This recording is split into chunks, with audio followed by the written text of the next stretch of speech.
Hello everyone. तो हमारी are की सीरीज चल रही थी, जिसमें यूनिट सेकंड के पार्ट फर्स्ट में हम लोग डिस्कस करेंगे सोलर थर्मल एनर्जी के बारे में। तो ये रहा हमारा यूनिट सेकंड का सिलेबस। इस पर्टिकुलर वीडियो में हम देखेंगे सोलर रेडिएशन क्या होता है, फ्लैट प्लेट कलेक्टर, उनके मटेरियल के बारे में और उनके एप्लीकेशंस और परफॉर्मेंस की चर्चा हम करेंगे इस लेक्चर में। तो सबसे पहले समझते हैं कि सोलर रेडिएशन क्या होता है। तो solar radiation is a radiant energy emitted by the sun. ठीक है, जो भी हमारा सन जिस एनर्जी इमिट करता है उसको हम बोलते हैं सोलर रेडिएशन। इसमें जो पार्टिकुलर इलेक्ट्रोमैग्नेटिक एनर्जी होती है उसको हम सोलर रेडिएशन कहते हैं। ठीक है, जो हमारे सन से इमिट होती है उसमें 50% जो हमारा विजिबल लाइट होती है, जो हमें दिखाई देती है, वो कौन सी होती है? वो होती है इलेक्ट्रोमैग्नेटिक स्पेक्ट्रम में आती है। देखो लाइट्स के स्पेक्ट्रम्स होते हैं। ठीक है, ये इतना विजिबल में है, इतना अल्ट्रावायलेट में, ये हमारा टॉपिक है नहीं, इसीलिए हम इसको डिस्कस नहीं कर रहे हैं, लेकिन फिर भी आपको बता दिया बेसिक आइडिया के लिए। तो जो 50% होता है वो इलेक्ट्रोमैग्नेटिक स्पेक्ट्रम में आता है, जो कि हमारे लिए विजिबल शॉर्ट वेव होती हैं। ठीक है, और रिमेनिंग जो 50% होता है वो हमारा, उसका मैक्सिमम पार्ट हमारा आता है इंफ्रारेड में, और कुछ पार्ट बचा हुआ जो होता है वो हमारा आता है अल्ट्रावायलेट में। ठीक है, तो इस तरह से हमारा जो सोलर रेडिएशन होता है ये डिवाइड होता है अलग अलग स्पेक्ट्रम्स में। तो आप सोलर रेडिएशन समझ गए होंगे कि जो भी हमारी एनर्जी सन से इमिट होती है इलेक्ट्रोमैग्नेटिक एनर्जी की फॉर्म में, उसे हम कहते हैं सोलर रेडिएशन। ठीक है, अब हम बात करेंगे फ्लैट प्लेट कलेक्टर और उसके मटेरियल्स के बारे में। तो इसके बारे में मैं आपको पहले कुछ बेसिक टर्म्स समझा देता हूँ। जो फ्लैट प्लेट कलेक्टर होता है वो क्या करता है? वो एनर्जी को कलेक्ट करता है एज मच एज पॉसिबल, मतलब जितनी ज़्यादा एनर्जी वो मतलब कलेक्ट कर सकता है वो करता है। उसके बाद में उस एनर्जी को ट्रांसफ़र कर देता है, जो भी वाटर एयर, जो भी हम फ्लूइड उन पाइप्स में फ्लो करा रहे होते हैं इसके, उसके लिए वो ये एनर्जी ट्रांसफ़र कर देता है। बस इसका इतना ही काम होता है। इसके मेन कंपोनेंट्स क्या होते हैं? देखो, सबसे पहला होता है black surface, glazing cover, tubes, support structure और इंसुलेशन कवरिंग। ब्लैक सरफेस क्या करती है? जितना भी रेडिएशन आ रहा होता है उसको एब्जॉर्ब करती है, मतलब जो भी कलेक्टर होता है उसके ऊपर। ठीक है, ग्लेंजिंग कवर क्या होता है? ग्लेंजिंग कवर इस टाइप की एक कवर होती है जो कि हीट को आने तो देती है लेकिन बाहर नहीं जाने देती है, तो इससे हमारा जो अंदर का मतलब टेम्परेचर है वो इंक्रीज होता है। तीसरा क्या होता है? ट्यूब्स, इनके अंदर जो हमारा फ्लूइड है वो बहता है। सपोर्टिंग स्ट्रक्चर, ये पता ही होगा। इंसुलेशन कवरिंग क्या होती है? एक इस टाइप का मटेरियल होता है जो कि हीट को लॉस नहीं होने देता है, तो ये इंसुलेशन कवरिंग हो गई। अब ये लाइन डायग्राम है, इससे आपको अच्छे समझ में आएगा। ये सोलर रेडिएशन है जो ऊपर से आ रही है, मतलब सन हमारा यहाँ पर कहीं पे होगा, उससे हमारी ये सोलर रेडिएशन आ रही है। अब यहाँ पे क्या होता है? सबसे पहले होती है ट्रांसपेरेंट स्क्रीन। ठीक है, जो इस टाइप की होती है, और यहाँ पे एक जैसे ग्लास वगैरह इस टाइप से कुछ लगा देते हैं, जिसे आपको शीशा बोलते हैं, उसे हम यहाँ पे लगा देते हैं। ये लेड का बना हुआ होता है। तो यहाँ पे एक ट्रांसपेरेंट स्क्रीन होती है, उसके नीचे क्या होता है? ब्लैक एब्जॉर्बर प्लेट होती है। यहाँ पे एक एब्जॉर्बर प्लेट होती है, ये क्या करती है? जो भी रेडिएशन आ रही है उनको एब्जॉर्ब कर लेती है। इसको ब्लैक ही क्यों बनाते हैं? ब्लैक इसलिए बनाते हैं क्योंकि सबसे ज़्यादा एब्जॉर्बिंग क्वालिटी इसी में होती है। अगर वाइट कलर का बनाएंगे तो हमारी रेडिएशन यहाँ से आएगी, इससे रिफ्लेक्ट होकर वापस चली जाएगी, तो हम नहीं चाहते हैं बिल्कुल भी रिफ्लेक्शन हो, इसीलिए हम इसको ब्लैक कलर का बनाते हैं। उसके नीचे हम क्या लगाते हैं? एक ग्लेंजिंग का कवर लगाते हैं, जो अभी आपको डिस्कस किया था, ग्लेंजिंग कवर। ये इस टाइप की बहुत ही हल्की सी पतली सी लेयर होती है ग्लेंजिंग कवर की, जिसके नीचे ये क्या करती है कि जो भी हमने एब्जॉर्ब की है हीट उसको अंदर रखती है, उसको वापस बाहर नहीं जाने देती है। तो इसकी वजह से क्या होता है कि इस जो एरिया में यहाँ पे हीट बहुत सारी क्रिएट हो जाती है। जितनी हमारी सोलर रेडिएशन से आ रही होती है वो सारी फोकस होकर यहाँ पे हीट इकट्ठी हो जाती है। और इस साइड में, तो एक साइड में तो हम ग्लेंजिंग कवर लगा देते हैं ऊपर, और बची हुई 3 साइडें होती हैं, उन तीनों साइड में हम क्या करते हैं? थर्मल इंसुलेशन कर देते हैं, मतलब किसी भी तरह का हीट लॉस ना हो। तो सारी हीट यहाँ पे हमारी इसी पर्टिकुलर एरिया में, जो मैंने रेड किया है, यहाँ पे इकट्ठी हो जाती है। और यहीं पे होते हैं हमारे फ्लूइड ट्यूब्स, मतलब ये, और ट्यूब का क्या मटेरियल होता है? ये ट्यूब बनाए जाते हैं नॉर्मली कॉपर के। कॉपर क्यों बनाए जाते हैं? क्योंकि कॉपर की कंडक्टिविटी होती है काफ़ी हाई, जिसकी वजह से जो हीट होती है वो ईजिली इस ट्यूब में ट्रांसफ़र हो जाती है। तो उसकी वजह से क्या होता है कि जो हमारा फ्लूइड है वो बहुत जल्दी गर्म होने लगता है। तो बस हमें यही करना होता है कि हमारा जो फ्लूइड है वो गर्म हो जाए। तो इसी तरह से हम सोलार रेडिएशन को की सहायता से अपने जो फ्लूइड का जो ट्यूब्स के अंदर फ्लूइड है उसको गर्म कर लेते हैं। यही काम होता है हमारा फ्लैट प्लेट कलेक्टर का। और इसके मटेरियल आपको पता ही चल गए होंगे कि ये कॉपर का बना हुआ होता है और ये लेड का बना हुआ होता है। ब्लैक एब्जॉर्बर प्लेट, ये किसी भी ऐसे मटेरियल के बना लो जो कि ब्लैक हो और अच्छे से एब्जॉर्ब कर ले। थर्मल इंसुलेशन, ये कुछ इस तरह का जो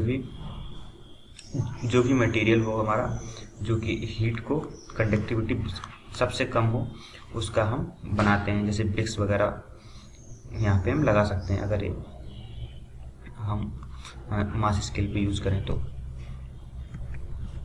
अभी एक दूसरा फोटो है, इससे आपको एक्चुअल फील आ पाएगी कि कैसे वर्क करता है। देखो क्लेंजिंग शीट सबसे ऊपर लगी होती है, इसके ऊपर चाहे तो लेड का एक पारदर्शी ट्रांसपेरेंट प्लेट लगा सकते हो, अदरवाइज कुछ नहीं लगाते हैं।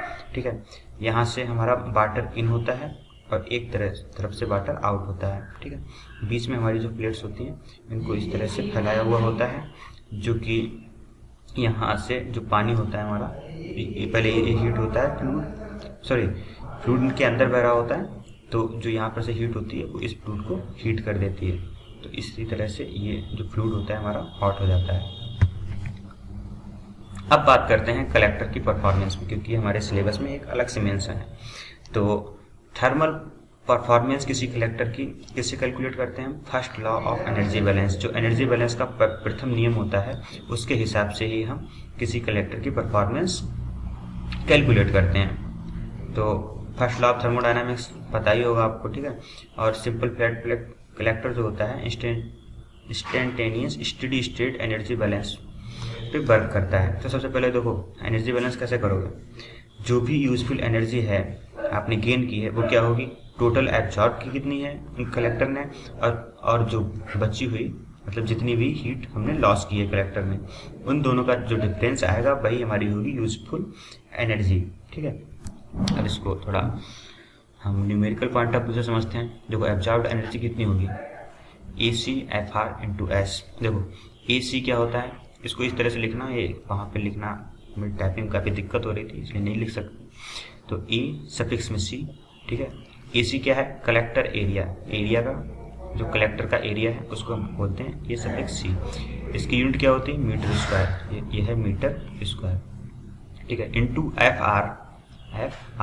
ठीक है, FR क्या है, हीट रिमूवल फैक्टर होता है। ठीक है, कि हीट कितनी रिमूव कर सकता है आपका जो भी कलेक्टर है, ये यूनिट लेस होता है तो इसकी कोई यूनिट हुई नहीं। ठीक है, S क्या होता है, S होता है एब्जॉर्ब सोलर रेडिएशन, कि सोलर रेडिएशन कितनी एब्जॉर्ब करता है उसको हम डोनेट करते हैं S से।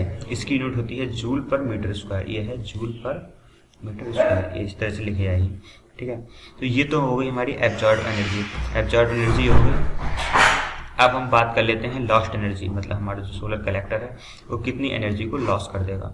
तो कितनी एनर्जी लॉस कर देगा, फिर से बात करेंगे हम AC यानी area of the collector into FR मतलब हीट रिमूवल फैक्टर, और इनटू UL होता है हीट ट्रांसफर लॉस कोएफिशिएंट, मतलब कितनी हीट ट्रांसफर कर रहा है उसका जो कोएफिशिएंट आता है उसको हम बोलते हैं UL। U सफिक्स में L करके लिखना है इसको, चाहे तो इसको ऐसे भी डोनेट कर दें, लेकिन ये अच्छा रहेगा अगर आप इसको सफिक्स में करके लिखते हैं। इसका जो यूनिट होता है वो क्या होता है, जूल पर मीटर स्क्वायर डिग्री सेंटीग्रेड। अगर आपको केल्विन में दिए हैं तो इसको आप केल्विन में भी ले सकते हो, लेकिन जो स्टैंडर्ड होता है वो नॉर्मली डिग्री सेंटीग्रेड में ही हम लेते हैं। और TI और TA, देखो T इनिशियल मतलब टेम्परेचर किसी भी जो आपका वाटर है या फिर जो भी फ्लूइड लिया है उसका इनिशियल टेम्परेचर, और TA होता है एम्बिएंट टेम्परेचर। तो TI क्या हो गया, एब्जॉर्बर प्लेट का टेम्परेचर, मीन टेम्परेचर होता है। ठीक है, और जो TA होता है एम्बिएंट टेम्परेचर। एम्बिएंट का मतलब होता है वातावरण, जो बाहर हमारा एनवायरनमेंट है फ्लैट प्लेट कलेक्टर के बाहर, उसको बोलते हैं वो उस फ्लैट प्लेट करेक्टर के लिए एम्बियंट होगा, तो उसका जो टेम्परेचर होगा जो हमारे वातावरण का, उसको हम बोलेंगे, या फिर एटमॉस्फेयर का, उसको डोनेट करेंगे हम TA से। तो इसके लिए जो हम लॉस्ट एनर्जी निकालेंगे वो कैसे आएगी, AC × FR UL, और फिर आएगा TI माइनस TA, इनका डिफरेंस, ठीक है। और फिर हमारा क्या होगा, फिर हमारा केवल एक बचा है कि टोटल एनर्जी गेन। तो इसका जो फाइनल वो निकलेगा वो इस तरह से लिख देना, क्योंकि इसमें सही से लिखा हुआ नहीं है, इसलिए मैं फिर से लिख के बता दे रहा हूँ। AC × FR × S minus AC × FR UL × TI minus TA। इस तरह से आपका ये कलेक्टर परफॉर्मेंस का फार्मूला निकल के आता है। अब हम बात कर लेते हैं इसके एप्लीकेशंस के। देखो, एप्लीकेशंस कलेक्टर्स के दो जगह पे होते हैं, एक होता है डोमेस्टिक यानी घरेलू उपयोग, दूसरा होता है कॉमर्शियल यानी व्यापारिक उपयोग। तो घरों में इसका कहाँ इस्तेमाल करते हैं, डोमेस्टिक हॉट वाटर, पानी गर्म करने के लिए घरों में, एयर कंडीशनिंग में इसका इस्तेमाल करते हैं, कुकिंग खाना पकाने के लिए इसका इस्तेमाल कर सकते हैं।